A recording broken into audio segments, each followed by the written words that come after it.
রাকিব ভাইয়া কই আপু? রাকিব ভাইয়া হচ্ছে বাসায়, অ্যান্ড ও আসলে এই কয়টা ইভেন্ট অ্যাটেন্ড করে ও অনেক অসুস্থ হয়ে গেছে। স্পেশালি আমি নিজেও অনেক অসুস্থ। দেখেন আমি আজকে লেন্সও পরি নাই, কালকে আমি সারা রাত ঘুমাই নেই, আজকে মানে সরি গতকাল দুপুর 11:30টার দিকে আমি ঘুমাইছি।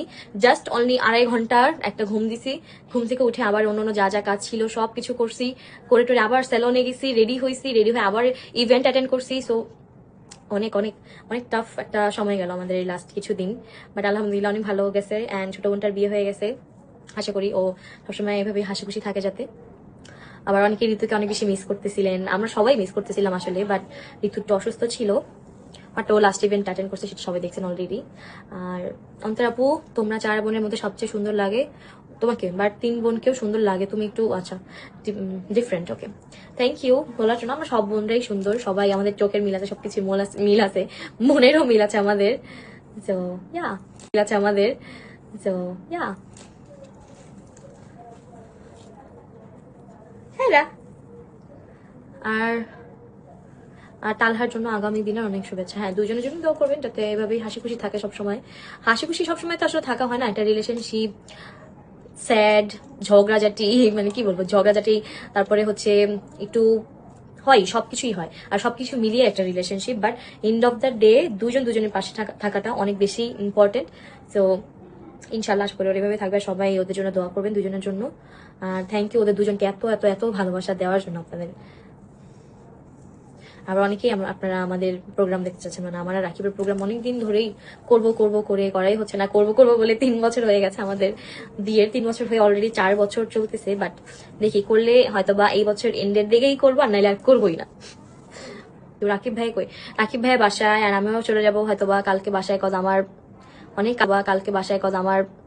অনেক কাজ আছে আমার বাসায়। আমি অনেকদিন বাসা থেকে বাইরে, বাসাতে অনেক কাজ আছে, এই বাসাতে অনেক কাজ আছে, বাট কি করবো।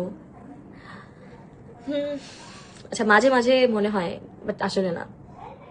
কিন্তু আবার কি হয়েছিল আসলে এত বারবার ডিসক্রাইব করতে পারবো না। ভেরিসন আপনারা অন্য আরো যা যা ব্লগ আছে সবগুলো তো দেখতে পারবেন, জানতে পারবেন। আপু অনেক সুন্দর লাগছে, আপনাকে ভালোবাসা নিও, থ্যাংক ইউ। আচ্ছা, ইতি আপু কোথায়? ইতি আপু কোথায়? ইতি আপু থাকবে ও শ্বশুর বাড়িতে এখন, ওর কালকেই বিয়ে হয়ে গেছে। তো আজকে অবশ্যই শ্বশুর বাড়ি, কালকেও আসবে, যেহেতু কালকে 2.5 দিন হবে ও এই বাসায় আসবে।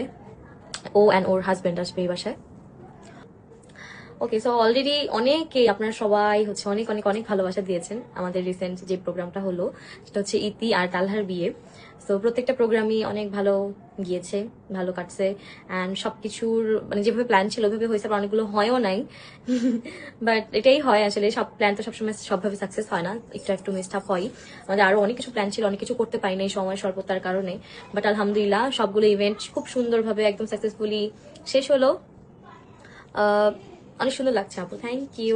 তোমাকে খুব সুন্দর লাগছে আপু, থ্যাংক ইউ। এত রাতে লাইভ কেন? এত রাতে লাইভ আসলাম জাস্ট চিটচ্যাট একটা লাইভ করার জন্য। আসলে আরেকটা ব্যাপার, সেটা হচ্ছে একটা যেটা আপডেট দিব আপনাদেরকে, আমাদের সানফ্লাওয়ারে কিন্তু এই কয়েকদিন ইভেন্ট চলাকালীন অলমোস্ট 10 days, অ্যাকচুয়ালি 10 days এর মতো হচ্ছে একটা অফ ছিল, লাইক অনলাইন কোনো অর্ডার নেওয়া হয়নি, শপও অফ ছিল এর মধ্যে 1-2 দিন। আর আমাদের নতুন শপ কমপ্লিট হয়ে গেছে, বাট নতুন শপের ওপেনিং হবে নেক্সট মান্থ। কেন নেক্সট মান্থ হবে সেটা আপনারা জানতে পারবেন। আপনারা আই গেস অনেকে জানেন অলরেডি যে আমি রিসেন্ট আমার একটা ফ্লাইট আছে, কোন দেশে এখনো বলবো না, বাট এটা আমাদের অলমোস্ট আরো 3-4 মাস আগে থেকে এটা প্ল্যান করা, টিকিট বুক করা, সবকিছু করা।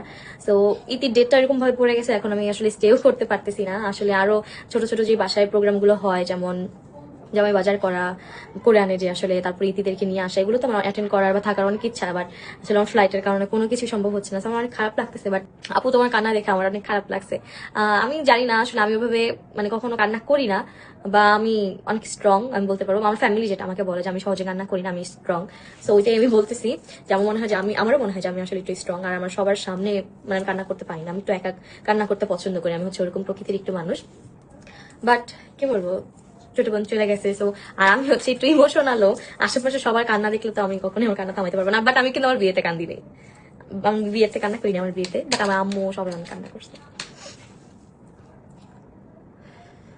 বিয়েতে কান্না করি নাই বললেও ভুল, কান্না করছি মনে মনে, পরে করে কান্না করছি, বাট কারো সামনে কান্না করিনি। আপু তুমি কি তোমার মার বাসা? হ্যাঁ, আমি আমার মার বাসাই, যেহেতু ইতির প্রোগ্রাম এগুলো ছিল, একদিন বড় বোন, আমার অনেক কিছুই হ্যান্ডেল করা লাগছে, ফ্যামিলিতে অনেক ডিসিশন আমার দেওয়া লাগতেছে। অ্যান্ড আমার ভয়েস, গলার অবস্থা শুনে আপনারা বুঝতে পারতেছেন, গলার অবস্থা একটু খারাপ। আমার মনে হয় আর এরকম 2 দিন প্রোগ্রাম গেলে আমার গলাটা ভেঙে একদম খারাপ একটা অবস্থা হয়ে যেত। বাট যাক, ইভেন্ট সবগুলো শেষ, তো আমার গলার আস্তে আস্তে হয়তো ঠিক হয়ে যাবে। সো ইনশাল্লাহ দেখি কি হয়। You are looking pretty. আচ্ছা, ইতিকে বইলো